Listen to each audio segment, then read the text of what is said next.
Welcome to Righteous Vibes. We are going to be today interviewing Joseph Smith in connection with his recent release of the song "See Clearly."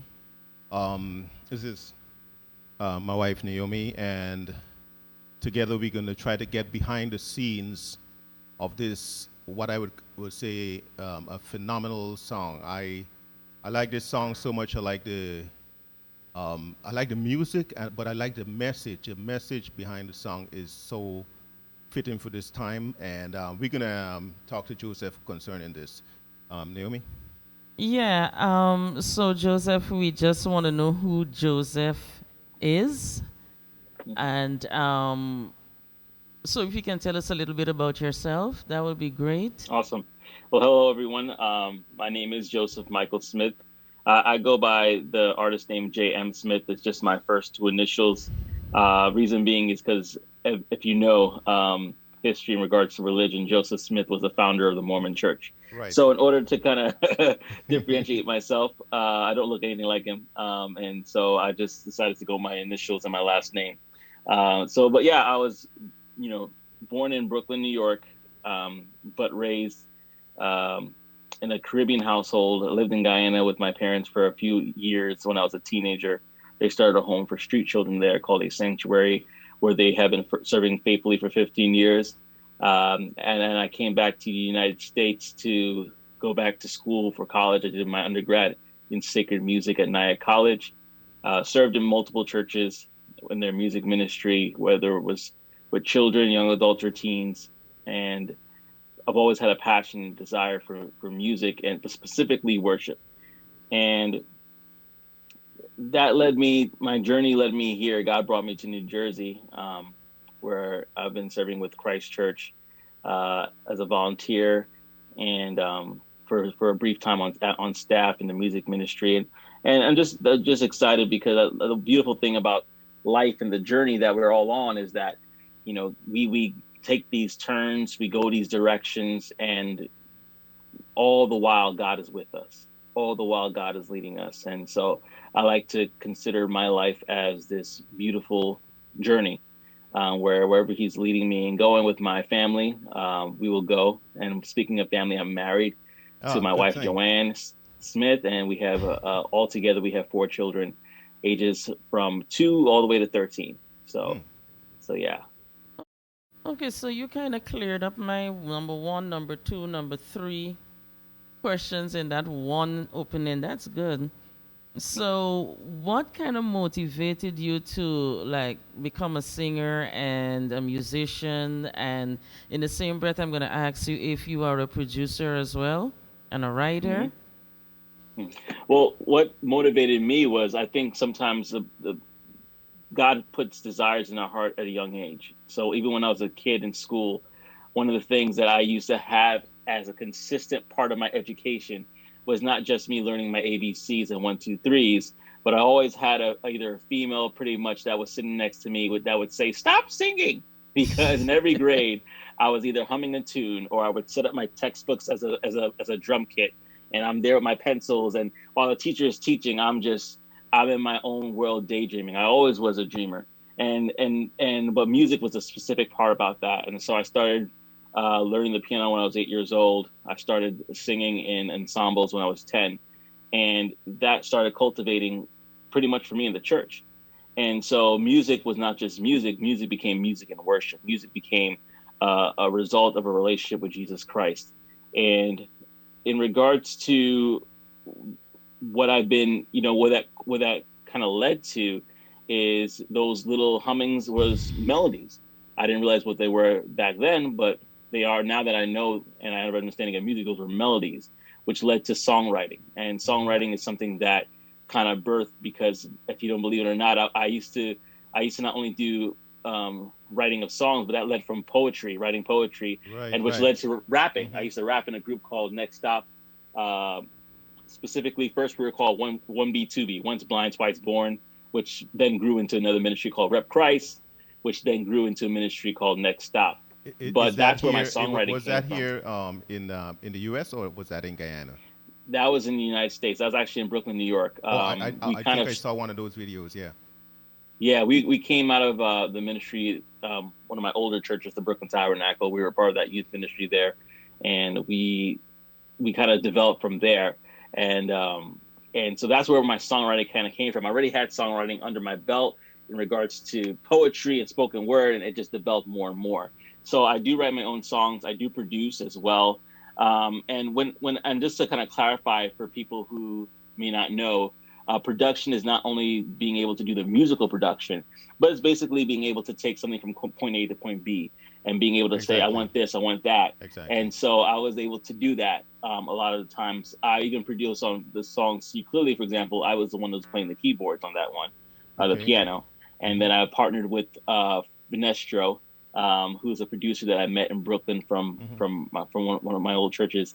And I just remembered him. I worked with him on another project that we were doing together. I asked him to help me with that, and I loved his passion. I know we're talking about See Clearly, so that's why I'm adding this in. But I loved his passion. I love that he was able to be a visionary. And that's something, if we could talk about that, I'd love to talk about that for a moment. But Oh he's a yeah, absolutely. visionary. We'll get to that. That's my favorite area there. Oh, awesome! Because he's a passionate person, and he has that. When it comes to creativity and imagination, he's like has this childlike creativity and imagination, which I kind of feel Nice, like I have nice. as well. So I worked really well with him thus far in the projects that we have done already and what we're going to do. And so that's kind of like what culminated in regards to my producing and writing and this season of releasing music. All right.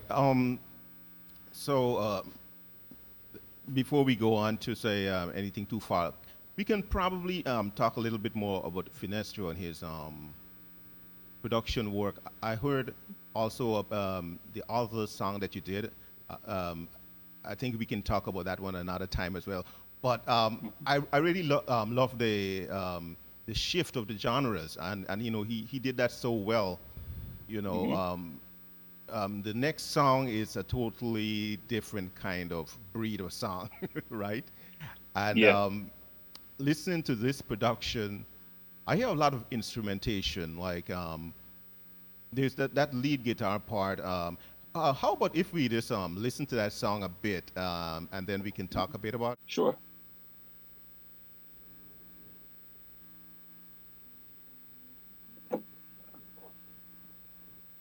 Shackled, my hands are tied, bound by their bitter lies.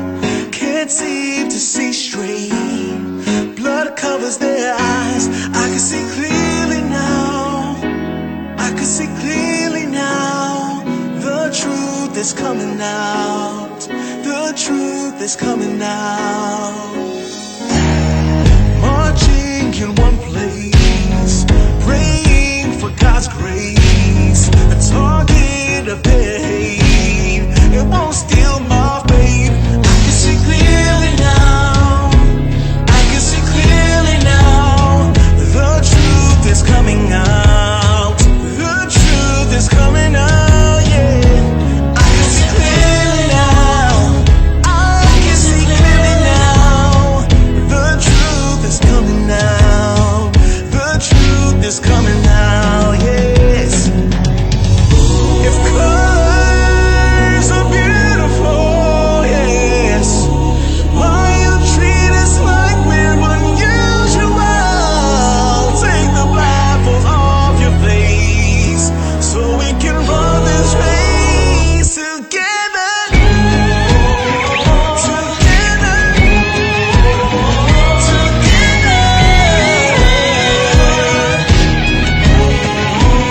We need each other. We need each other. Sister, brother.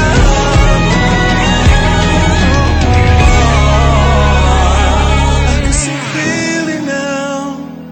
I can see clearly now.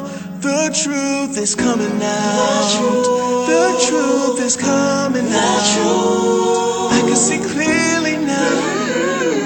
I can see clearly now. The truth is coming out. Justice is coming down.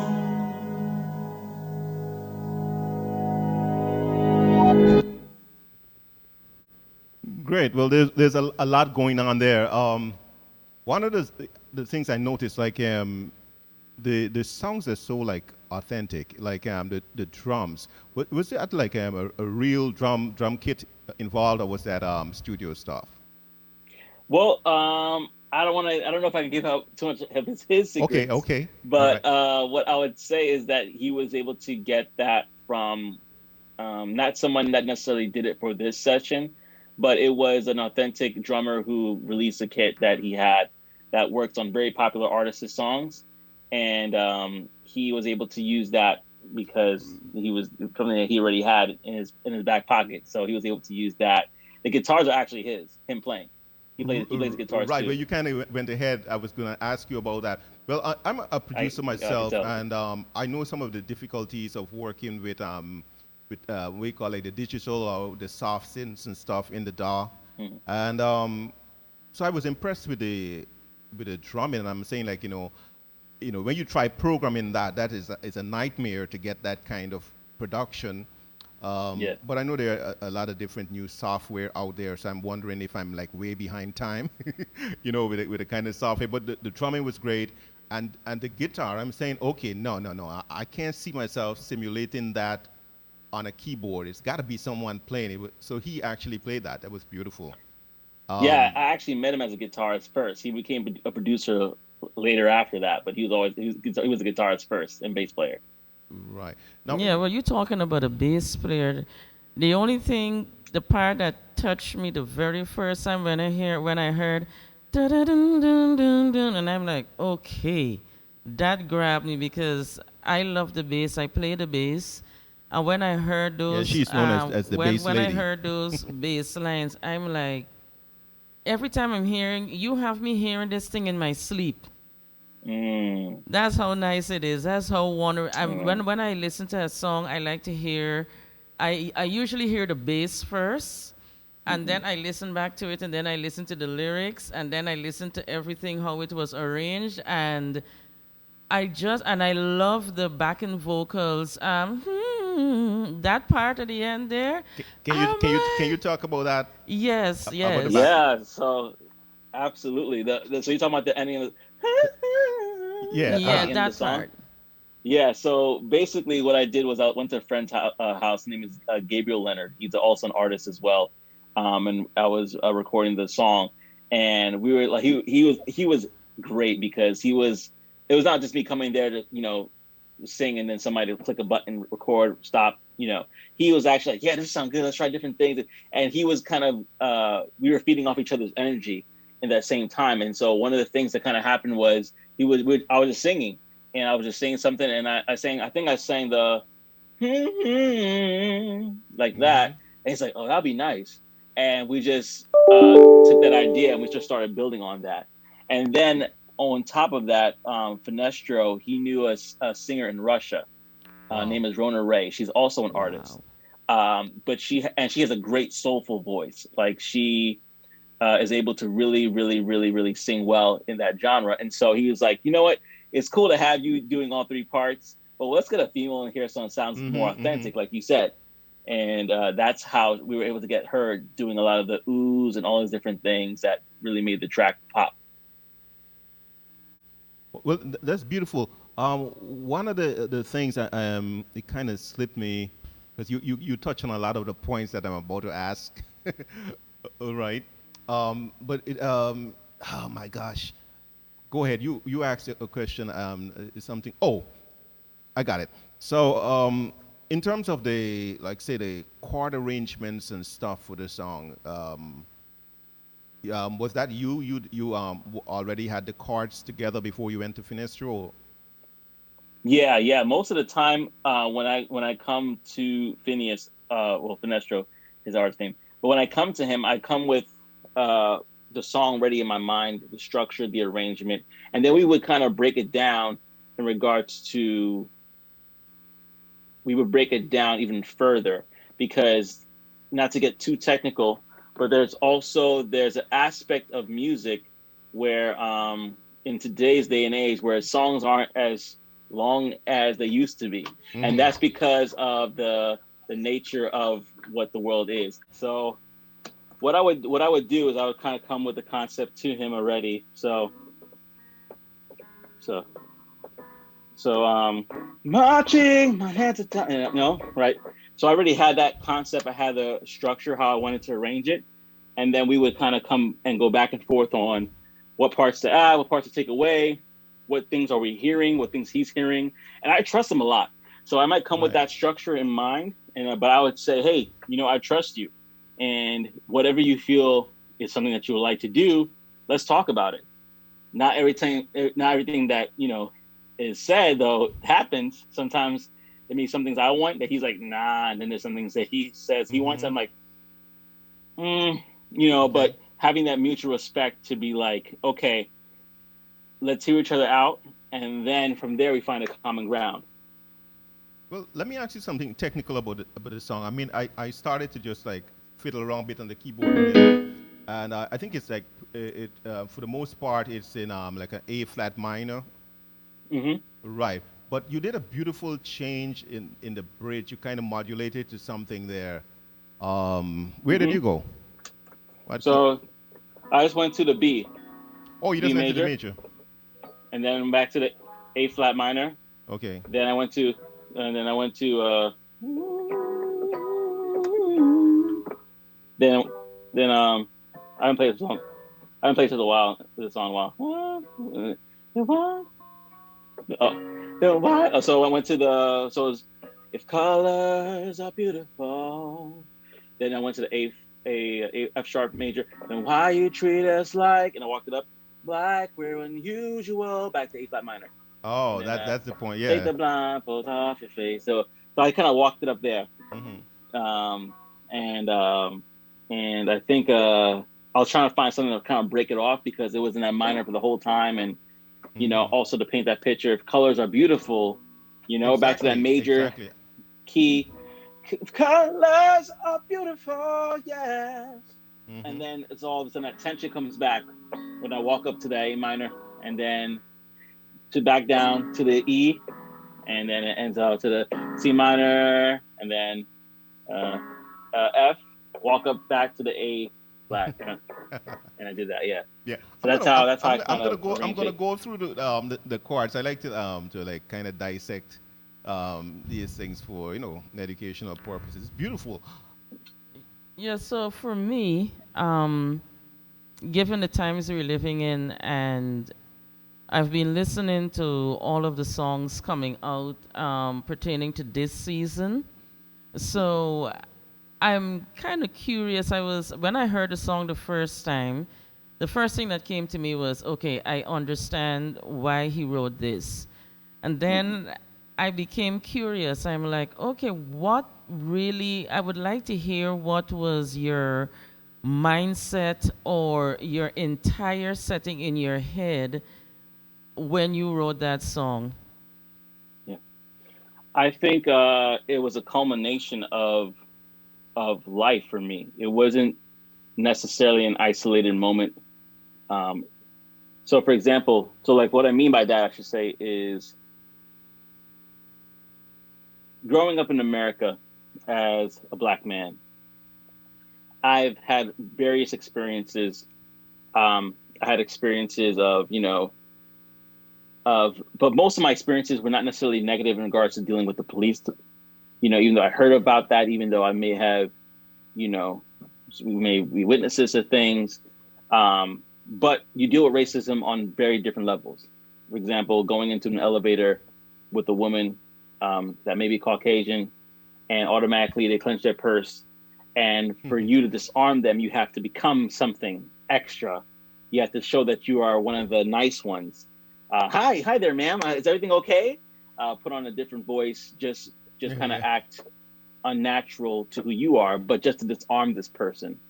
And so the culmination of various experiences like that one. I've been pulled over before with some friends that were black, and we had to show them that we came from a church event and that we're rappers, but we're rappers for Jesus. And little things like that had happened in my life over a period of time that led to the point where when George Floyd happened, it was a lot of emotions regarding that, and then to see other people in the church. Some of you people even said like that are not black, saying like, "Why are we even talking about this in the church? I didn't come to church for this." Hearing stuff like that, not necessarily from my church, but from other churches, people that I'm close with, hearing stuff like that really boiled my blood to the point that I was I was in a group chat with some of my friends, and I was like, you know what, I can't even talk right now. I need to go to bed. I'm upset. I'm furious. And the next morning, it was a Sunday morning. I remember it in July. This song came to be, and it was one of those things that I just sat down by the keyboard, wasn't forcing it, and some of the words started coming, and the melody was coming there, and a lot of the song was made right then and there with the spots. So that was my mindset when the song was written, and it was refined later and later as the process went along. Right. Some of the lyrics I'm gonna ask you about, like you said, "I can see clearly now." What can you did you see at this point, 2020, right? That you didn't see before, that you didn't know before. I mean, you said I mean, you already know about certain kind of profiling, lady in the elevator scenario and this kind of stuff. You know that already. But what's new about 2020 that you can see clearly? What's the truth that's Well, coming out? it's more of a truth that probably I knew of, but I didn't want to really admit, and that's just that there are a lot of things in this world that systems that are created for for really pretty much minorities, but especially Black people, not to succeed. And this systematic systems, these systems that are in place, they trickle down into the psyche, and subconsciously we have situations like George Floyd happen, or we have situations like many others that we have experienced happen. Um, Breonna Taylor, like how could you leave a woman there for hours, dead? Don't send an ambulance, anything, and that be okay. I mean, we're human beings, And the thing about it is that our God, the God that we serve, Jesus Christ, he was a God of love and peace, but he was also a God of justice, and he called things out. Especially in the church, he called things out. He said he came there, he saw that they were using the temple as a marketplace, and like, look, you made my father's house a den of thieves. Get out of here. And he started flogging people. Like, that's the Jesus that we serve. And so in order for us to really kind of reconcile our faith, we have to be able to address these hard issues with any in whichever form we can, whether it's song, whether it's physically protesting, whether it's casting our vote, whether it is fighting in Congress and other different things, whether it's having conversations. My wife and I, we had conversations with people that were not of our background, were not of our complexion, and it was very revealing, not only for those people, but for ourselves in regards to what we've been taught, and raised to believe about each other, and about what the Bible says about who we are. So, just to answer your question in short, what I can see clearly now that things are are going to get harder before they get easier, but it's not above the grace of God. God's grace is still efficient in this area. The truth is coming out. Yes, the truth is here that you know, there are systems in place that are bent to destroy us, So but be would of you, good cheer, for He would has you say there's overcome it all. you said system? Would you think that there is a system that was and is in place in various sectors and organizations that was deliberately, you don't have to, you can answer it however you feel like, but do you think there's systemic racism? Really, some people say there isn't. I think that it is. I mean, and systemic racism is covert. It's not an Right. overt thing, and that's what I think people need to understand is that if you want to even look at New York, for example, and I'm not saying I'm a historian or I know everything. I'm learning like everybody else, but looking at New York even now, or let's take it back to the day when there was white flight. where everybody left the city to move to Long Island and the surrounding areas of New York City, and the city itself became populated with minorities and things like that. And then if somebody wanted to buy a home, let's say where our brothers and sisters of a different complexion were living, then there was some issues with that. There was actually things written down in regards to real estate that said you should not sell, you know, rent out to people of color. And so these are things that we've seen. Oh, I mean, even if you want to take it back further, if you know about the Tulsa, Oklahoma massacre, where there was what we still refer to as the Black Wall Street, a very affluent black people that were doctors and lawyers and pretty much had their community where they're self-sufficient and very wealthy. But the surrounding communities that were white, unfortunately, were not doing as well. And it took one incident of one person saying, "Oh, I was raped or touched inappropriately in an elevator, I believe, or it was in a Yeah, banker. I yeah. can't remember the exact story." And then all of a sudden, we have bombings and killings and looting of that very affluent community until it was nothing. Bombs, literally bombs dropping from the sky. So when I hear all of that, there is something deep in that that tells me this is not just a one off. This is a systemic thing that we're dealing with here, which to add a spiritual level to it is demonic as well. Right. So our Do, battle do, is not against flesh or blood. I want to make sure that everybody knows that that's watching, because it's against principalities and rulers in spiritual high places wickedness that in are high evil and wicked. places. Yeah. Yeah. Would you say that there is systemic racism? As you said, it's not always overt. It's covert. Um, within the church. I think that's definitely actually. You know, what's so funny? I'm going to put a plug right now. So I have a good friend of mine, '90s baby. I gotta find out his full Instagram for you, but he has this thing called, he has these talks that he calls about race, the church, and he really kind of goes into this because he was actually a pastor um, at a very affluent church in New York, youth pastor there, and he talks about just his experiences and seeing a lot of pastors really kind of either dumb it down, don't want to talk about it, um, not trying to see it as a situation for reconciliation, but a situation to say, hey, we're all one in Christ. All Hmm. lives matter. Right. Um, and missing the point.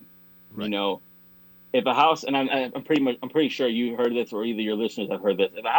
If there's a community of houses, and there's one house that's on fire, like burning, like if this house does not get taken care of, it's going to, you know, Hmm. it's gonna be destroyed. Right. And we say, no, all houses matter. Well, Not addressing the issue at I hand. saw the demonstration, and I mean, for the most part, that what do you call it, analogy would be acceptable. But from where I come from in Guyana, it kind of takes a different slant because my mom always told me coming up, that if you see your neighbor house burning, start wetting yours. Because what happens is that the neighbor's house is burning, right, and your house is dry.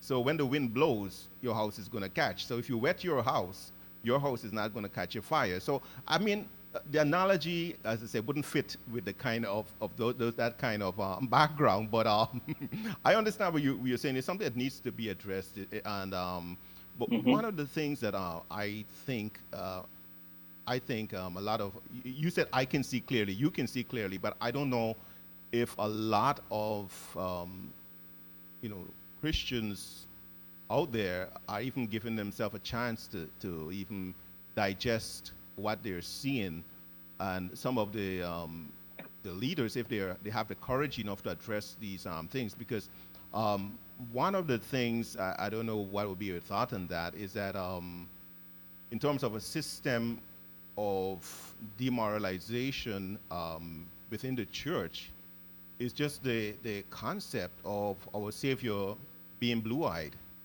you know. Hmm. And there's this great book by the author Thomas, I think Thomas C. Oden, I think his name is.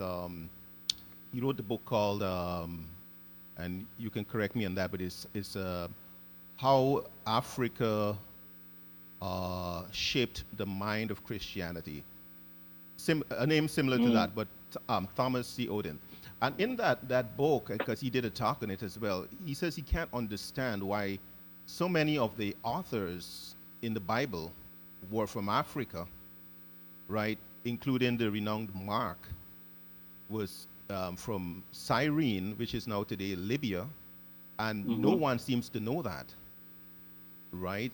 And there was another guy that said, according to American standards, Jesus was black, right? Why did he say that? He's saying here, listen, in the lineage of Jesus is the woman Rahab, right? Rahab the harlot.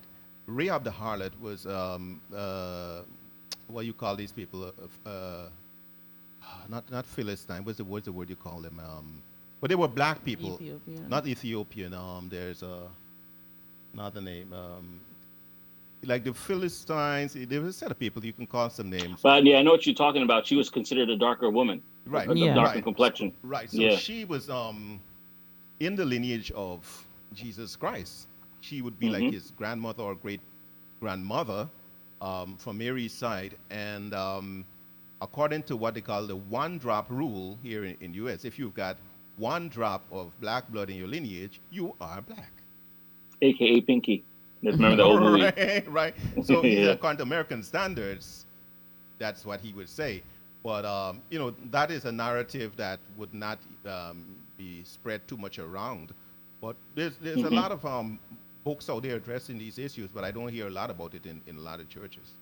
But I'm so I don't know if these were some of the kind of stuff that of the truth that was coming out that you were talking about, but Well, yeah, and that's one thing about the song that I liked to do was I know specifically for me what I was, my personal revelations in regards to seeing clearly in regards to racial injustice and what's going on in the world. But I wanted that song to also spark other people's thoughts in regards to Right. what they were seeing clearly.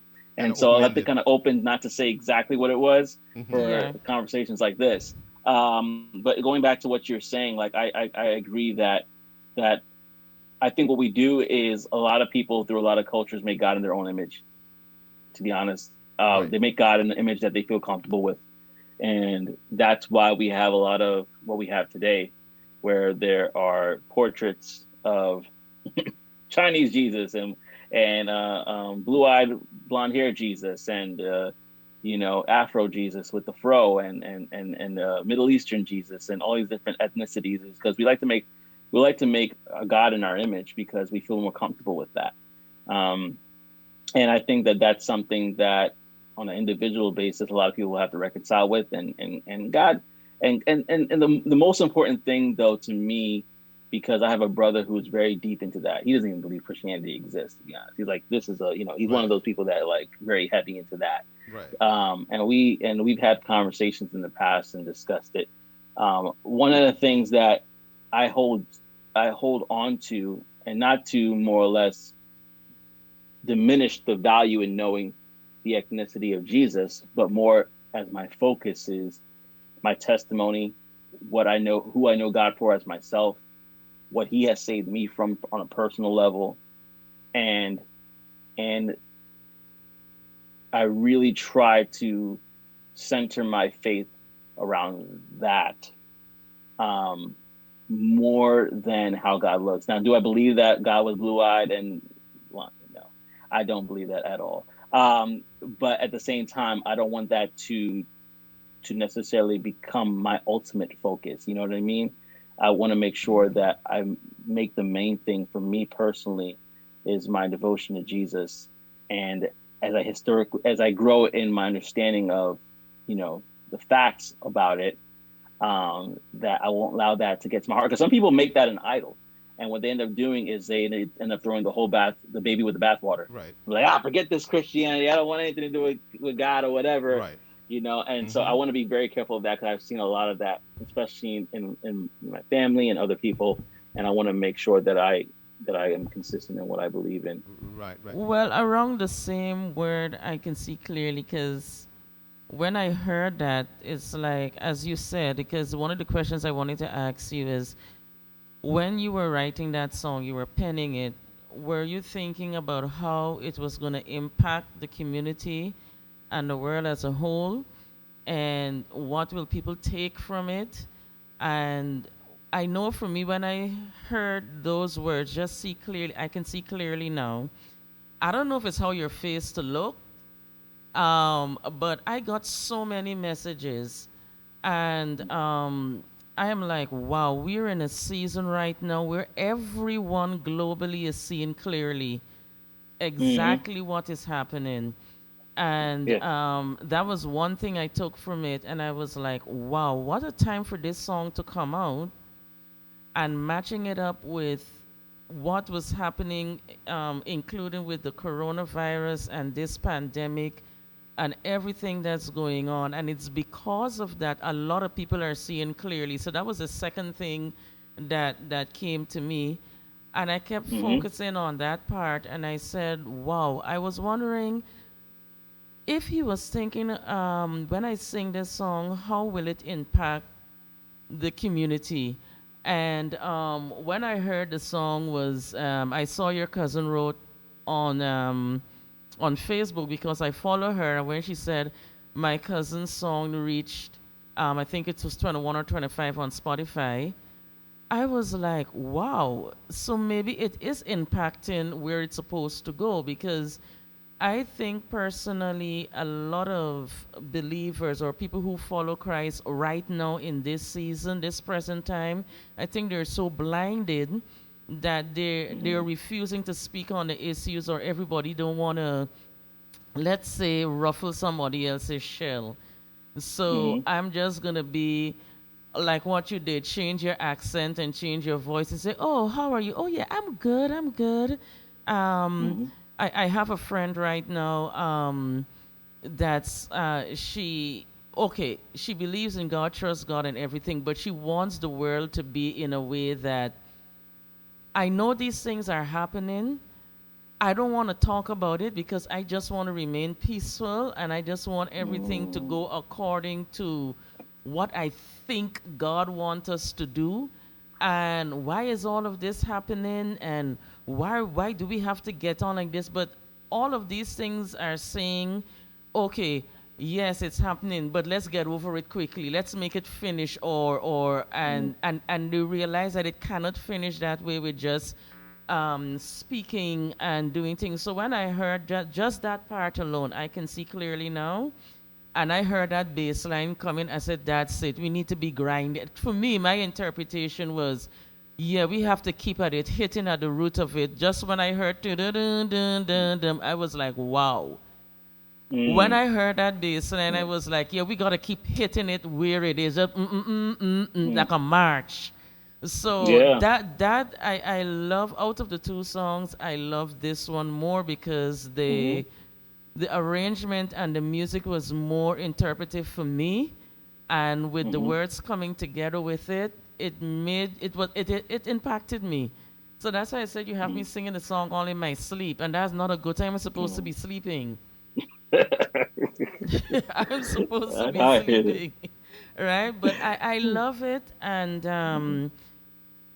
to see that it is on the pop chart, I am happy for that, because Yeah. normally when you have somebody writing a song and they're in the Christian community, so to speak, for the want of a better Hmm. word, you Hmm. hardly hear those songs and they do not get the recognition, right? And Yeah. just before I came out, I was looking at this gentleman, I think he's in Vancouver or something, walking around the streets with a camera, just saying, Jesus loves you, repent, be saved.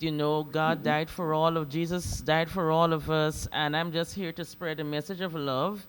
And a host of the people come beating drums and drowning him out, and started to say things like, you're preaching or you're saying bad things about me. And he said, okay, just tell me one thing that I said that was That was bad, bad. right? And I was Hmm. looking at it and I said to myself, wow, the minute you start to speak or you say something that can edify your life or someone else's life, like with this particular song, you get all the negative things started to come. Why did he have to say that? Why did he Yeah. have? I had somebody ask me when my husband did his Caribbean version of What Is Happening with our Hmm. style. They were like, why did he have to get involved? Why he have to sing that? And I'm like, why not? Yeah. Right? Because we can't sit down anymore and just say, let this slide by. So I really, really, I'm going to ask you this question. Maybe this will be my last question. Do you think that it is impacting the community as it should with this particular song right now? And do you think it's going to grow bigger than where it is? That great question. I think that for those that have heard it, I've had great responses. I had some people that had that question, like, what exactly this is about? And I could tell that the way they asked it, it wasn't necessarily on a positive sort of like, yeah, this is great. It was like are you Republican or Democrat? It was Yeah, like this whole yeah. kind of this whole nonsense, really. And Yes. so I basically said, well, what do you think it is? I Right, answered a question right, with a question because I want to right, really right. people to really think about it. And so, do I feel like it has impacted the community on large? It will. I think it will. I think songs like these, my hope and desire that it would, you know, and I really kind of prayed and I said, God, you have your way with this. There was actually just kind of go back to when I was writing the song. One of the things that I was spending some time in prayer, probably the day after, or I think it was even that same morning, and I was just crying out to God, and it wasn't even like a crying out to God in the beginning. It was more like a prayer, like you know, um, thank you God for what you're doing. I don't know what to expect, but I'm trusting you, and more or less like just want to being a vessel open to be used by you. Some a prayer along that line, and then I felt the presence of God fill up, come in like a flood, honestly. And I remember crying out to God, tears and just pouring out my heart to Him. And I said, you know what? If anything, this time writing this song has blessed me with His presence. I mean, that was in that moment, that was what it was. And for me, it was a confirmation that this is not my song in the sense that I was the one that did everything. No, it was on a natural level, it was a team. It was Finestro, it was Rona, like I mentioned, it was Gabe, who also was I consider him the vocal producer myself.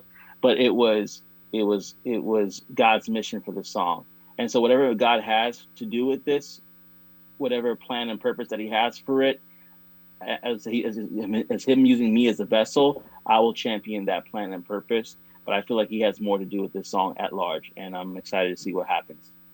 Yeah.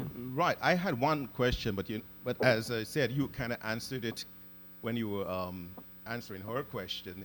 Is like the kind of kickback you were getting from the Christian community. But you hit on it a bit. Is there anything more you want to say about that? Has anyone like confronted you directly on that? No, nothing extreme. Again, overtly. That's my word for tonight. Right. Covert and overt. There's Hmm. nothing that was overtly negative to me, in my opinion. I think I had a friend of mine who, their family are police officers, and they wanted, they saw some of the footage that I had on the video, and they're listening to something like they're like, "What is this about?" And I could tell from the way they said it that it was like, "Hey, man, are you like, I want to know what kind of message you're trying to say. Are you trying to get at cops now, whatever the case?" I was like, no, it's that's not the case at all. If my bridge is really the biggest message in the song. If colors are beautiful, then why Yeah. you treat us like we're unusual? Take the Yes, blindfolds off yes. your Hmm. face so that we can run this race Right. together. Together. And Right. that's an illustration of the human race, that we could run Mm-hmm. this race together hand in hand. And so I was like, no, I'm not against police officers at all. I'm not against that at all. That's not my message. My message is about unity. and bringing us together, because we've been marching in one place for a long time. And what I mean by that line when I said marching in one place is that this is not the first time we marched. Nope. There was times before, whether it was Marcus Garvey, whether it was Malcolm X, was Martin Luther King Jr. Yeah. We've marched before, Yeah. and there's been changes, but Right. we're still marching in one place. We're still doing the same thing again and again because change still needs to come. More change needs to come. Right. Sorry, go ahead. No, it's good. One thing about this march is that one of the things I've seen and it has really touched me is a lot of white people, people of other races from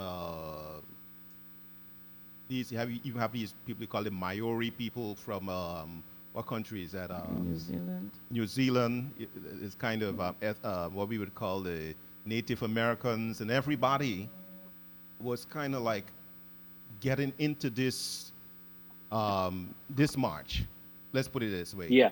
Right. All over the world. All over the world. Yes. I think that's one thing that is a little more different about this march.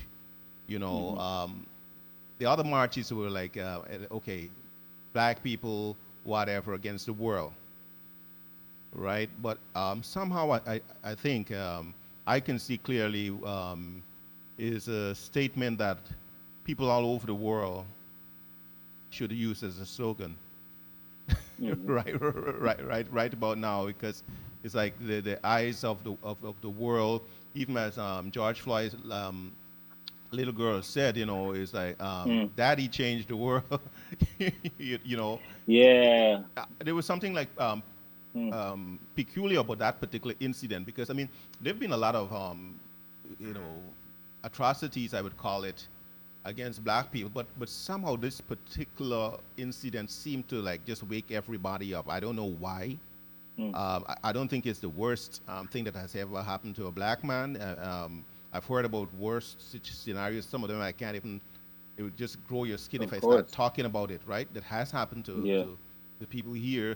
But this particular incident, I don't know if it is something strategic about it. Just seemed to like get everybody on the same page of like, here, listen. Whether it's black, whether it's white, whatever, we can take this as a human race, And I think that particular incident caused me as well to like to kind of like tweak my view on a lot of things. It's very touching to see people of other races just join in the fight. And as we close, would you say something about just maybe the video editing real quick before we close? Because absolutely. Absolutely. Big shout out to Patrick Fider and Triplex Media. You should see me. I don't know if you've seen me on Facebook, but there's a group called Black Owned New Jersey. I'm always, every time somebody's like, I need a photographer, I'm like always putting up Triplex Media because they're in New Jersey. Yeah, and they're black owned by Patrick.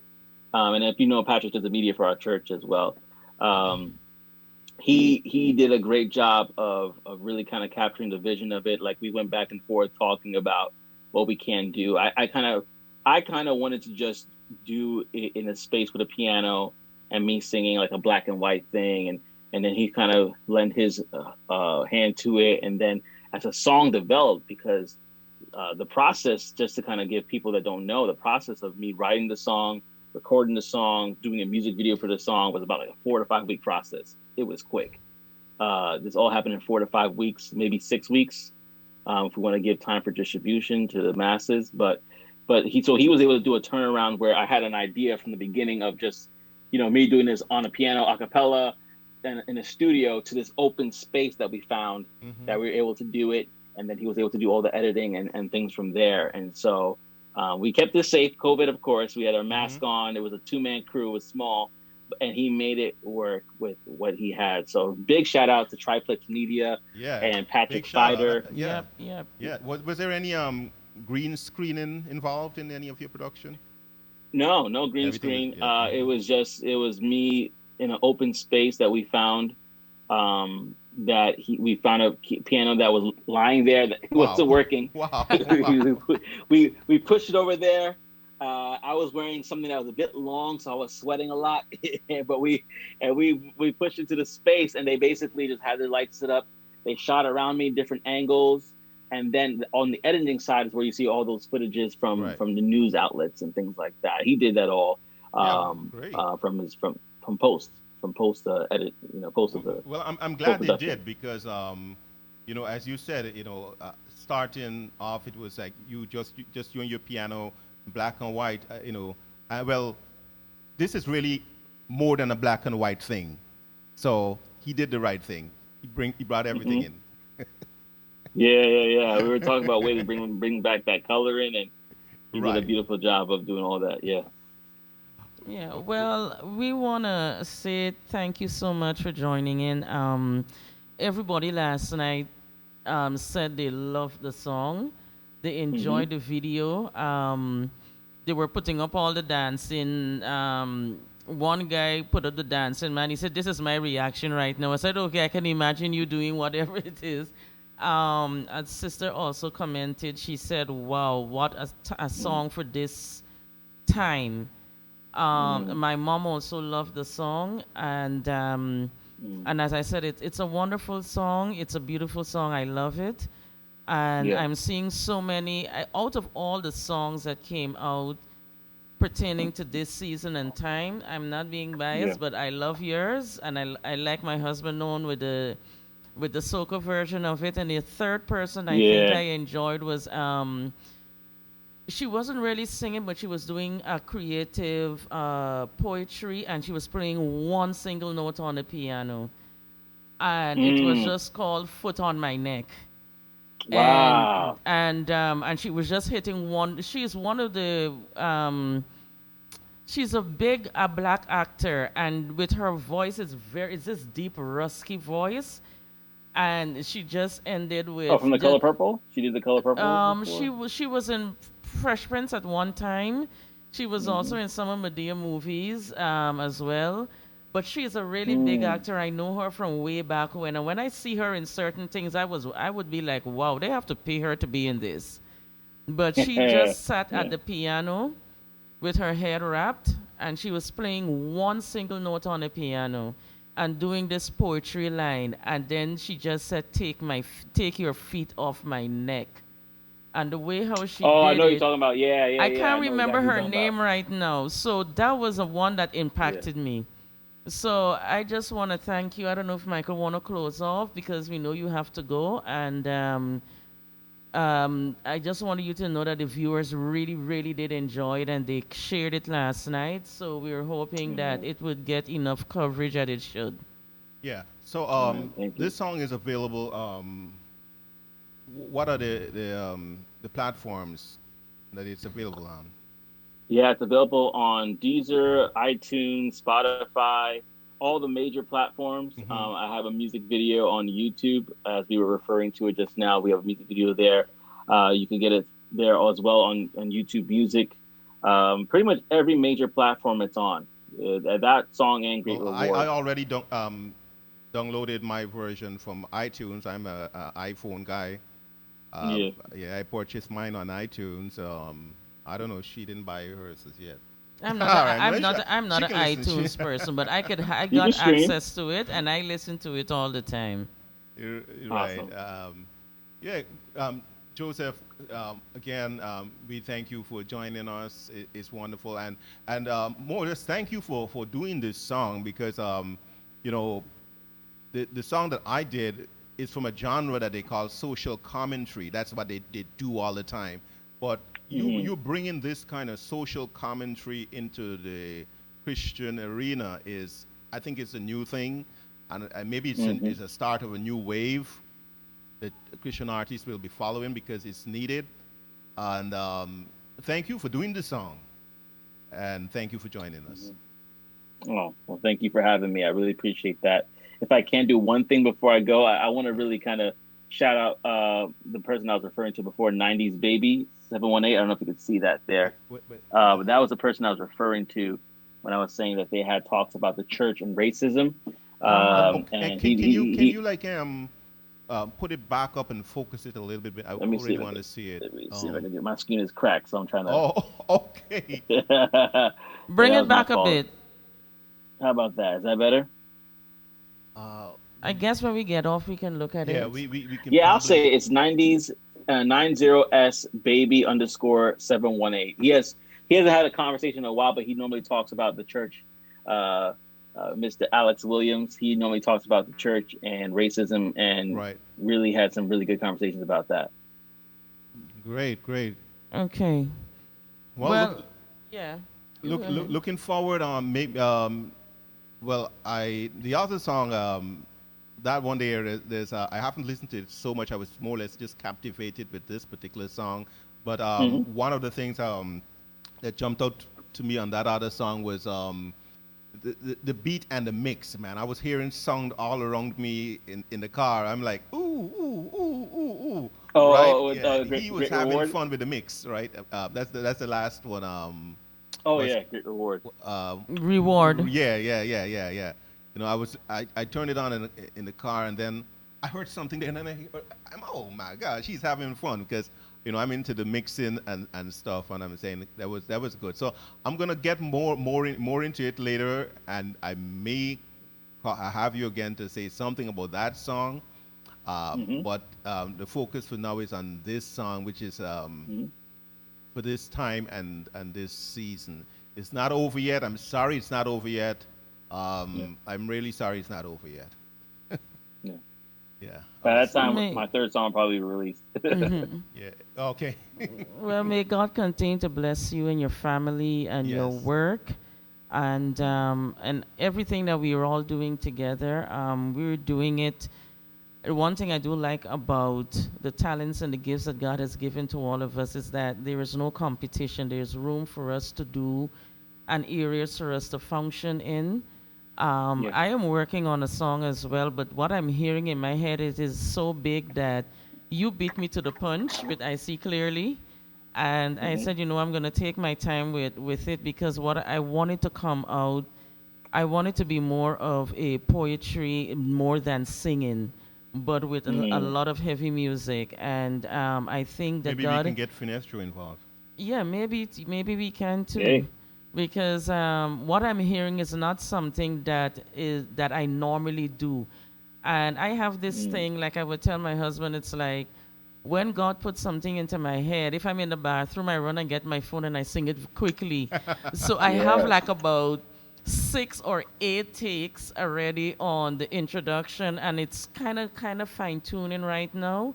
But I'm Hmm. hearing more of a poetry version, and Nice. then the vocals just singing a chorus. Not so much singing as in singing, because I want the words to be focused on. Because when I showed him the words, he was like, all of these words. So I have to bring it into it's getting there, but you were doing your thing and I commend you on it, and may God continue to Thank bless you. your hands and your family. And I think my last thing was to say that when you leave, the kind of legacy that you leave, it should be something that people can relate to, that your children can talk about, and this can be a Mm. conversation that goes on. Yeah. So let's all continue to do what we have to do, and function in the areas where God wants us to Yeah, function. yeah. It's like Absolutely. this is 2020. What are you doing in 2020 when they look back at it? Everybody in quarantine. Were you just trying to just praise and worship your way through while people were dying in the street? Anyhow, you, Mm. you. Mm. This is 2020. Mm. What are you doing in Wow. 2020? Yeah. All right. That's heavy. That's truth. So God bless Mm. and have a good night. That's good. I'm still marinating on that right there. You're You trying to sound praise you this. you you you, you sound like you get a topic for another song. That's another Uh, song. I'm gonna listen to it. I'm gonna take some royalty on from that one. no, that was deep though. That was deep. Praise and worship while people dying through the streets. Mm. Yep, Praise, yep, praise and yep. worship away while people dying through the streets. Wow. Well, thank you so much for having me. I really appreciate it. I really do. Thank you so much for everything. Okay. Okay, all right. Okay, good night. Peace.